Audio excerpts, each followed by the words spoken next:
అందరికీ నమస్తే అండి. ఇరాన్ మీద అమెరికా అండ్ ఇజ్రాయెల్ కలిపి చేస్తున్న యుద్ధం 20వ రోజుకు చేరుకుంది. సో ఈ యుద్ధంలో నిన్నటి నుంచి కూడా కీలక పరిణామాలు చోటు చేసుకుంటున్నాయి.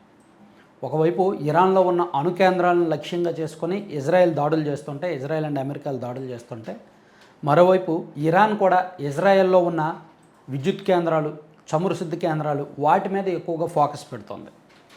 సో అంటే ఇన్నాళ్ళు కేవలం సైనిక స్థావరాల మీద మాత్రమే దృష్టి పెట్టిన ఇరు దేశాలు ఇప్పుడు చమురు శుద్ధి కేంద్రాలు అండ్ విద్యుత్ కేంద్రాలు, అణు కర్మాగారాలు వాటి మీద ఫోకస్ పెడుతున్నాయి అన్నమాట. అంటే ఇది నెక్స్ట్ లెవెల్కి వెళ్ళింది. దీని నష్టం అపారంగా ఉంటుంది. ప్రాణ నష్టం ఉంటుంది అండ్ ఆస్తి నష్టం విపరీతంగా ఉంటుంది. ఏ దేశానికి ఇది మంచిది కాదు. సో దీని నెక్స్ట్ లెవెల్ ఏంటంటే ఇంకా సాధారణ పౌరులను కూడా చంపుకునే స్థితి వరకు వెళ్ళిపోతారు. యుద్ధం ముదిరైపోతాయి. ఆల్రెడీ అమెరికా మీద ఇతర దేశాల నుంచి ఒత్తిడి ఉంది యుద్ధం ఆపమని. అమెరికా చేసిన అనేక ప్రతిపాదనలను ఏ దేశాలు కూడా ఆమోదించలేదు. ఈవెన్ డొనాల్డ్ ట్రంప్ మీద స్వదేశంలో కూడా తన అడ్వైజర్ల నుంచి అండ్ లోకల్లో కొంత మీడియా నుంచి ఎవరి నుంచి కూడా ట్రంప్కి సపోర్ట్ లేదు ఇరాన్తో యుద్ధం చేస్తున్న విషయంలో. ఈ మధ్య జరిగిన కొన్ని పరిణామాలు చూస్తుంటే అమెరికా తీవ్రమైన ఒత్తిడిలో ఉందేమో అండ్ డొనాల్డ్ ట్రంప్ తీవ్రమైన ఒత్తిడిలో ఉన్నారేమో, మేబీ యుద్ధం ఇంకా ముగించే ఆలోచనలో ఉన్నారేమో అనిపిస్తోంది. లేకపోతే మాత్రం ట్రంప్ మీద వ్యతిరేకత తప్పదు. ప్రపంచ దేశాలు అమెరికాను ఒంటరం చేస్తాయి.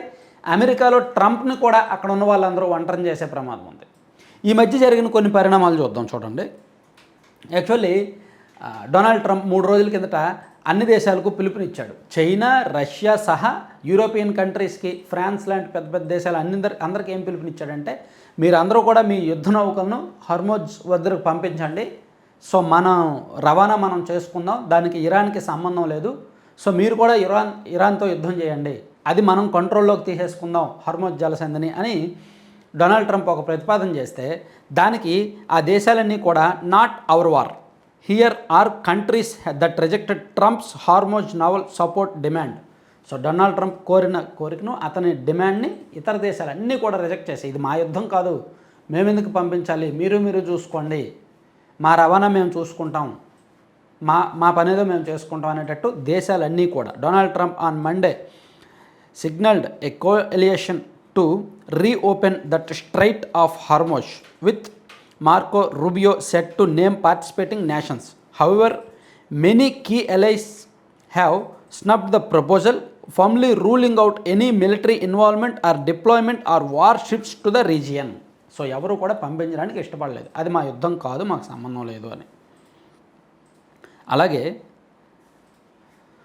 యాక్చువల్లీ ఒక ఇంటర్నల్ ఇన్ఫర్మేషన్ అండ్ అమెరికాలో జరుగుతున్న అంతర్గత అంశాలను ఒకసారి మనం చూస్తే, రకరకాల నేషనల్ మీడియాలు ప్రచురించిన వార్తలను చూస్తే, ఇంటర్నల్ ఆపరేషన్స్లో some advisors argued that attacking Iran was a mistake, mirroring the tactics that led the Iraq war, says an Instagram post అని చెప్పి, ఇన్స్టాగ్రామ్ పోస్ట్ అనే కాదు అండ్ రకరకాల అమెరికన్ మీడియాలు కూడా ఏం చెప్పాయంటే, ఇరాన్తో యుద్ధానికి వెళ్ళడం నష్టం చేస్తుంది. గతంలో ఇరాక్తో యుద్ధం చేసినప్పుడు ఎలాగైతే అమెరికా నష్టపోయిందో ఇది కూడా నష్టం చేస్తున్నట్టే, ఇది తప్పుడు నిర్ణయం అని చెప్పి కొంతమంది సలహాదారులు కూడా డొనాల్డ్ ట్రంప్కి సలహా ఇచ్చినప్పటికీ ఆయన పట్టించుకోలేదని. So conflict status, the US and Israel initiated surprise air strikes అని చెప్పి రకరకాల జరుగుతున్నదాన్ని ఇచ్చారు. సో ఇది Donald Trump of March 2026 has defended the actions and criticised NATO allies not supporting the efforts. So దీనికి ఇతర దేశాలు సపోర్ట్ చేయట్లేదని చెప్పి, అంటే ఇక్కడ ట్రంప్ ఒంటరి అవుతుండడం మాత్రం మనం స్పష్టంగా గమనిస్తున్నాం. ఆ దేశంలో జరుగుతున్న పరిణామాలు, ప్రపంచవ్యాప్తంగా జరుగుతున్న పరిణామాలు. అలాగే నిన్న బయటకు వచ్చిన ఒక అంశం ఏంటంటే, నేషనల్ మీడియాలో కూడా వచ్చింది. సో ఇక్కడ మరో పాయింట్ ఏంటంటే, నిన్ననే నేషనల్ మీడియా చెప్పింది అండ్ అన్ని చోట్ల కూడా వచ్చింది, యుద్ధం కొనసాగాలి అంటే 18.6 లక్షల కోట్లు కావాలి అని అమెరికా రక్షణ శాఖ వైట్ హౌస్కు ఒక ప్రపోజల్ పంపించిందంట. అంటే ఇరాన్తో యుద్ధం జరిగినప్పుడు మొదటి ఒక 3 రోజుల్లోనే $370 కోట్ల ఖర్చు అయిందంట అమెరికాకు. అండ్ వారానికి సుమారుగా $1,200 కోట్ల ఖర్చు అవుతుందంట ఈ యుద్ధం కొనసాగడానికి. సో ఈ లెక్కన అమెరికా ఇంకా యుద్ధం చేయాలంటే ప్రతి వారం కూడా మినిమం $1,000 కోట్ల ఖర్చు చేయాల్సిందే. అదంత ఆషామాష విషయం కాదు. ప్రపంచంలో అందరికంటే ఎక్కువ అప్పులు ఉన్నది అమెరికాకే. అందరూ అనుకుంటారు అమెరికా అంటే ధనిక దేశం అని. సో డాలర్ విలువ అలా ఉంది కాబట్టి, డాలర్తో ప్రపంచవ్యాప్తంగా ట్రాన్సాక్షన్స్ జరుగుతున్నాయి కాబట్టి అమెరికా అలా ఆర్థిక పరంగా అన్ని రకాలుగా అగ్రరాజ్యంగా ఉంది. వన్స్ ప్రపంచవ్యాప్తంగా డాలర్ డామినేషన్ పడిపోతే, ఇతర దేశాల కరెన్సీ పైకి వెళ్తే అమెరికా అందరికంటే పేద దేశం అయిపోద్ది. అందరికంటే ఎక్కువ అప్పులు ఉన్నది అమెరికానే. సో ఇప్పుడు యుద్ధం కోసం విపరీతంగా ఖర్చు చేయాల్సి వస్తుంది. సో ఇప్పుడు అమెరికాలో కూడా ఏకాభిప్రాయం రాకపోవచ్చు ఈ డబ్బులు ఈ రక్షణ శాఖ ఇవ్వడానికి. అమెరికన్ కాంగ్రెస్ ఒప్పుకోకపోవచ్చు. అదే జరిగితే ట్రంప్ మరింత ఒత్తిడిలోకి వెళ్ళిపోతారు. సో ఇవాళ జరుగుతున్న పరిణామాలు అయితే మాత్రం ఇరాన్ మీద అటాక్స్ పెంచారు. ఇరాన్ని మ్యాక్సిమం అటాక్ మోడ్లోకి వెళ్తున్నారు. ధాటి పెరిగింది. ఎందుకంటే వాళ్ళని భయపెట్టాలి, వాళ్ళని లొంగిపోయేలా చేయాలి అనేది ఈరోజు ధాటి పెరిగిందంట. కానీ వాళ్ళేమో లొంగే పరిస్థితి కనిపించలేదు అనమాట. అంతెందుకు ఒక 4 రోజుల కిందట ఈ యాంటీ టెర్రరిజానికి సంబంధించి ఒక స్క్వాడ్ ఉంటుంది అమెరికాలో. దాని ఉన్నతాధికారి జో కెంట్ అతను రాజీనామా చేశాడు. ఇరాన్తో యుద్ధం చేయడాన్ని నిరసిస్తూ ఇది కరెక్ట్ కాదు, ఈ విధానమే మంచిది కాదు. సో ట్రంప్ ఏకపక్ష నిర్ణయాన్ని నిరసిస్తూ ఆయన తన ఉన్నత స్థాయి పదవికి రాజీనామా చేశాడు, ఆ ఉద్యోగానికి రాజీనామా చేశాడు అతను.